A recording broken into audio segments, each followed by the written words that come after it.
Hello students, good evening, good morning, good afternoon. जब भी आप ये वीडियो देख रहे हो, welcome to my channel Puneet sir की पाठशाला। और आज जैसे बोर्ड के पीछे, मेरे पीछे जो बोर्ड पे मैंने बनाया है, चित्रकारी झांकी बनाई है, उस हिसाब से आपको एक चीज़ समझ में आ गई होगी कि आज मैं आपके लिए लेके आया हूँ क्लास 10th का एक टॉपिक, एक चैप्टर है, लेकिन ये बहुत बड़ी चीज़ है फिज़िक्स के लिए, साइंस के लिए, जिसका नाम है क्लास 10th का लाइट, रिफ्लेक्शन, रिफ्रैक्शन। एक नई ऊर्जा के साथ, एक नई एनर्जी के साथ हम आ गए हैं आपके लिए एक नया लेक्चर लेके, नए चैप्टर के साथ। तो आप देख रहे होंगे यहाँ पर एक बहुत मुस्कुराता हुआ सन है, और सन अपनी पूरी लाइट दो पार्टिकल्स के बीच में जा रहा है, दो पार्टिकल्स या दो ऑब्जेक्ट्स से होके गुजर रहा है। एक जगह आपको दिख रहा होगा रिफ्लेक्शन, जो आपने 8th में पढ़ा है। फिर आपने पढ़ा होगा रिफ्रैक्शन, तो आपको रिफ्रैक्शन, रिफ्लेक्शन दिख रहा है। और आपको इस चीज़ को बहुत अच्छे से समझना है मेरे प्यारे बच्चों। तो अब हम वीडियो शुरू करते हैं और देखते हैं कि मैं आज आपके लिए किस तरह से इसको प्रस्तुत करने वाला हूँ। वैसे आपको ये समझ में आ रहा होगा कि मैं क्या करने वाला हूँ। तो वीडियो स्टार्ट करते हैं और देखते हैं कि हमारा जो क्लास 10th का लाइट है वो कितना और कैसा आपको दिखता है। तो स्टार्ट करेंगे विद द हेडिंग। सब लोग पूछते हैं sir what is light, what is light. मैंने इसमें एक हेडिंग लगाई भी थी। तो जो हेडिंग है लाइट, बहुत ही खूबसूरत हेडिंग, लाइट। जहां तक किताबों की बात है, light is nothing but a form of energy जो कि इनविजिबल है। बहुत बढ़िया। Light is a form of energy. Light क्या है? लाइट एक ऐसी एनर्जी है जो कि क्या है? इनविजिबल। क्या है? इनविजिबल। इनविजिबल, जो हमें दिखती तो नहीं है लेकिन देखने के लिए बहुत ज़्यादा हेल्प करती है। इसका मतलब यह है, इस खूबसूरत दुनिया को देखने के लिए जो आंखें तो इंपॉर्टेंट है ही, लेकिन लाइट भी उतनी ही इंपॉर्टेंट है। कुछ क्षणों के लिए अगर लाइट चली जाती है तो हमें कितना बुरा लगने लगता है, क्योंकि हम आजकल यूज्ड टू हो चुके हैं हर चीज़ के लिए। जैसे फॉर एग्जांपल अपना कोई भी चीज़ को देखना हुआ, सूरज की रोशनी, फोटोग्राफी के लिए बहुत खूबसूरत लाइट की ज़रूरत पड़ती है। जैसे मैं आज वीडियो बना रहा हूँ, इतनी लाइटें जलाकर आपको बहुत अच्छे से समझ में आ रहा होगा चीज़ें। तो लाइट हमारे जीवन का एक बहुत महत्वपूर्ण हिस्सा बन चुकी है। तो इस टॉपिक को स्टार्ट करने से पहले बहुत अच्छे से आपको समझना पड़ेगा कि आपको क्लास 10 तक कितना पढ़ना है। लेकिन मैं इसको एक स्टेप अप लेके जाऊंगा, आपको सिर्फ बताने के लिए कि लाइट क्या है, उसकी अंडरस्टैंडिंग समझाने के लिए। ठीक है मेरे प्यारे बच्चों?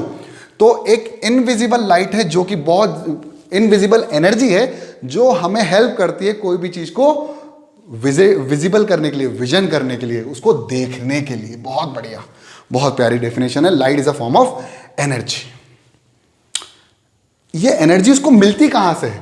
तो this energy is extracted from the light.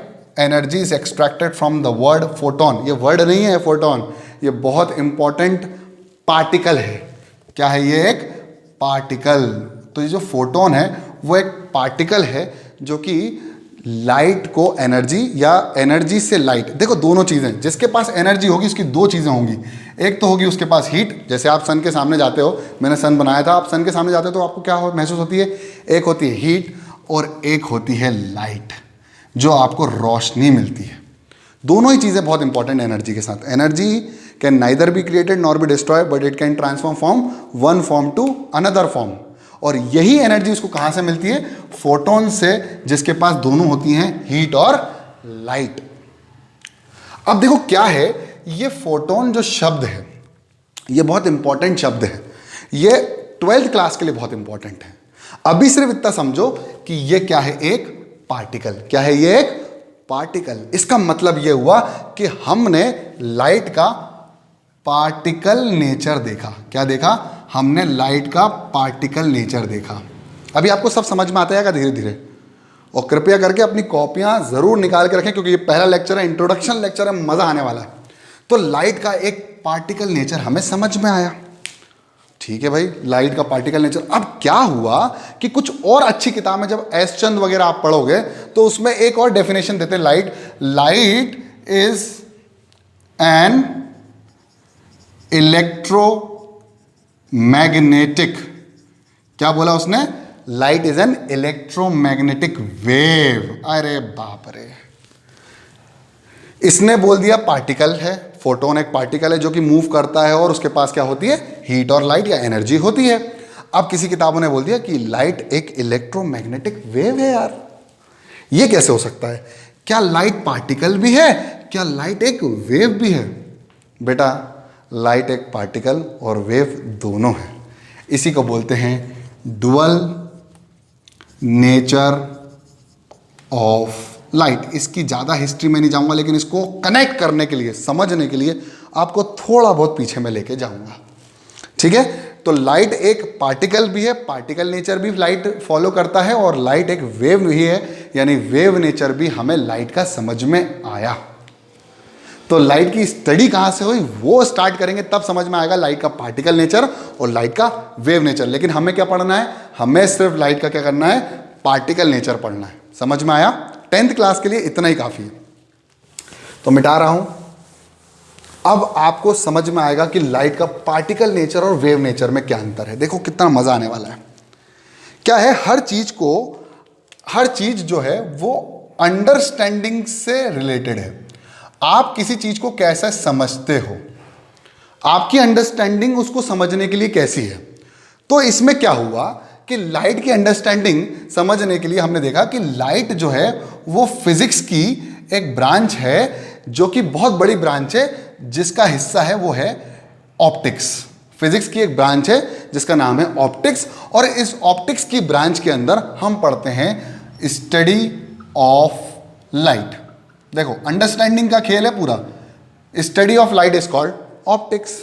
अब इसके दो पार्ट थे। इसके क्या थे? दो पार्ट। तो पहला पार्ट जो था वो था रे ऑप्टिक्स। क्या था? Ray optics. बहुत बढ़िया। और दूसरा पार्ट था वेव ऑप्टिक्स। जो इलेक्ट्रोमैग्नेटिक वेव की बात कर रहा हूं ना मैं, वो था वेव ऑप्टिक्स। बहुत बढ़िया, खूबसूरत। अब क्या था ऑप्टिक्स में? तो क्या था? Study of light. लेकिन study of light ray optics, study of light in wave optics, as a wave. और यहां हम करते हैं एज अ पार्टिकल। बहुत खूबसूरत। लाइट एज अ पार्टिकल, जो कि लाइट का जो पार्टिकल है वो कौन था? फोटोन। इसके पास बहुत एनर्जी होती है। वो एनर्जी पता कितनी होती है? वो एनर्जी होती है that energy is equal to hc/λ। अभी आपको बहुत सारी चीजें समझ में आएंगी, अभी सिर्फ मैं फॉर्मूला लिख रहा हूं, ठीक है। और वेव ऑप्टिक्स के अंदर हमने पढ़ा वेव नेचर। क्या पढ़ा? Wave nature of light. अगर ये वेव है यानी लाइट ट्रैवल ऐसे, अरे बाप रे, हम तो सोच रहे थे लाइट सीधा ट्रैवल करता है। यहां हम सोचते हैं लाइट पार्टिकल की तरह बिहेव करता है, और यहां हमें दिख रहा है कि लाइट वेव की तरह बिहेव करता है। तो इसकी दोनों की स्टडी को हम लोगों ने सेपरेटली पढ़ा, और इन दोनों की स्टडी को मान्य पाया गया। साइंटिस्टों के द्वारा बोला गया कि भैया दोनों ही अपने आप में सही है, दोनों की स्टडी हो सकती है। इसलिए हम लोगों ने 12th क्लास में एक चैप्टर पढ़ा, डुअल नेचर ऑफ लाइट। अभी मैं दोनों को अलग अलग एक्सप्लेन करूंगा। पहले मैं वेव नेचर समझाऊंगा कि क्या होता है। क्या होता है वेव ऑप्टिक्स के अंदर? Wave nature. अब वेव है, इसका मतलब वो एक प्रकार से वेव की तरह मूव करेगी, आगे बढ़ेगी। और इलेक्ट्रोमैग्नेटिक वेव है, आपको पता ही है कि लाइट इज ए इलेक्ट्रोमैग्नेटिक, क्या है? Light is a electromagnetic wave. इसी को एक और चीज नाम दिया गया, ट्रांसवर्स वेव। क्या बोला गया इसको? Transverse wave.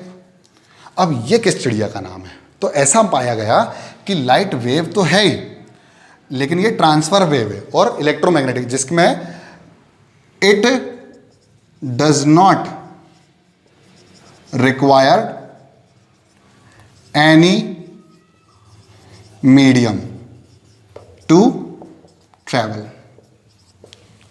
इसको किसी भी मीडियम की आवश्यकता नहीं होती है एक जगह से दूसरी जगह जाने में। ठीक है। लेकिन क्या हुआ, रे ऑप्टिक्स के अंदर भी एक चीज समझ में आई कि भैया जो पार्टिकल है फोटोन वो भी ट्रैवल करता है, जिसको कोई मीडियम की आवश्यकता नहीं होती in a straight line.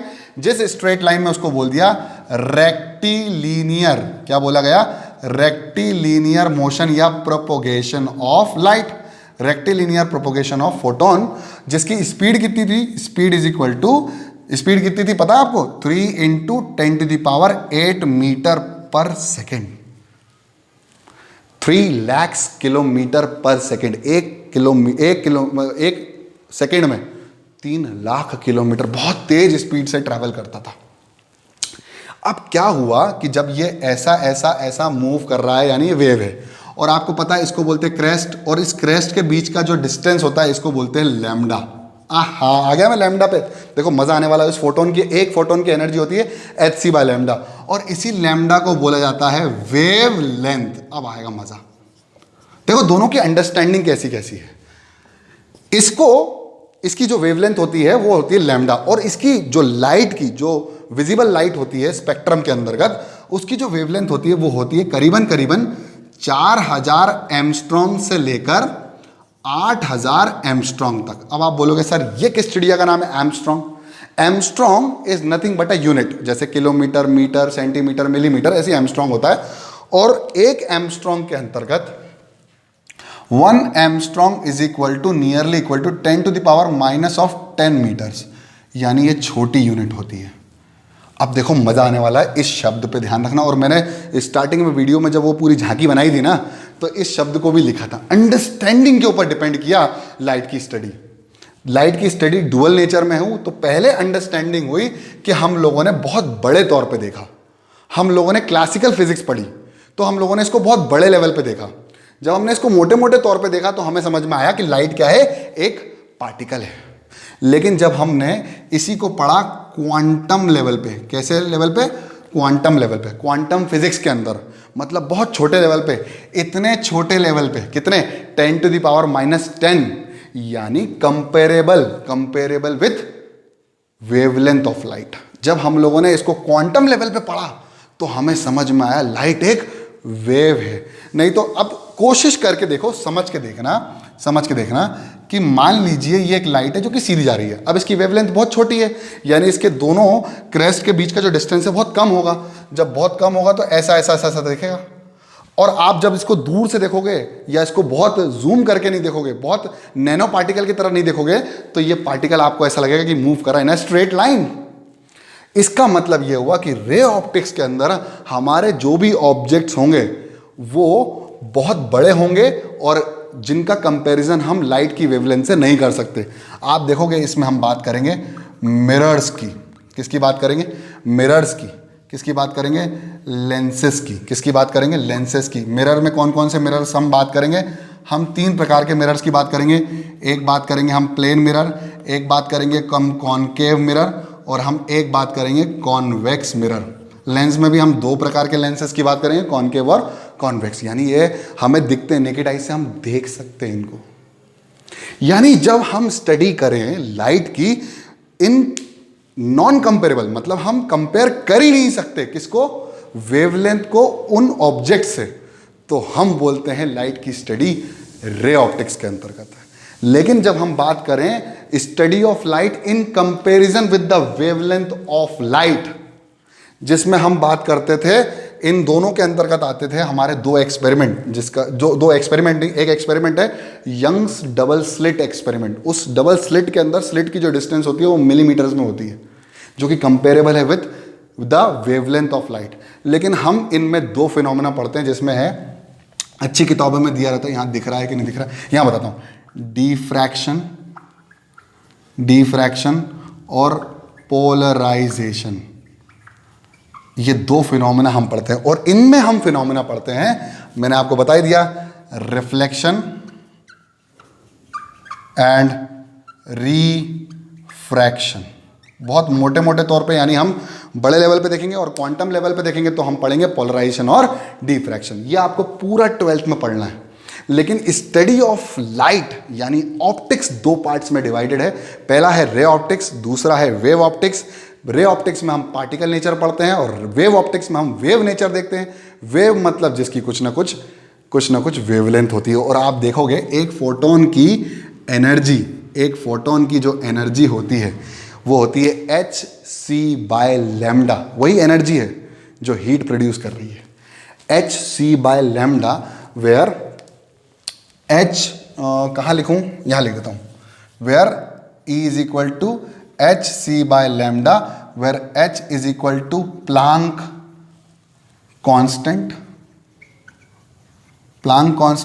c is speed of light in vacuum, और lambda is wavelength, तो यही इसी प्रकार से हम लाइट की स्टडी करी। तो लाइट की दो स्टडी हो गई, एक पार्टिकल नेचर और एक वेव नेचर। इस तरह से हम समझ में आया कि भाई पार्टिकल नेचर में लाइट की जो मोशन होगा वो स्ट्रेट लाइन में होगा, और जो हमारा वेव ऑप्टिक्स में होगा उसमें लाइट जो है वेव की तरह काम करेगी, यानी लाइट मूव करेगी और मुड़ेगी भी। लाइट मुड़ती तो इसमें भी है, लेकिन हम मोटे मोटे तौर पे देखते हैं। आई गेस इतना समझ में आया होगा आपको। नहीं समझ में आया तो कमेंट बॉक्स में लिख दीजिएगा, ठीक है? ओके, अब देखो क्या है। अब बस मैं इसको एंड करूंगा थोड़ी देर में, जिसमें मैं आपको इंट्रोडक्शन दे दूंगा कि क्या होना है, हम क्या पढ़ने वाले हैं और कैसे पढ़ने वाले हैं। देखो क्या है कि रे ऑप्टिक्स, अब आपको मैं एक्सप्लेन करने वाला हूं रे ऑप्टिक्स इन डेप्थ।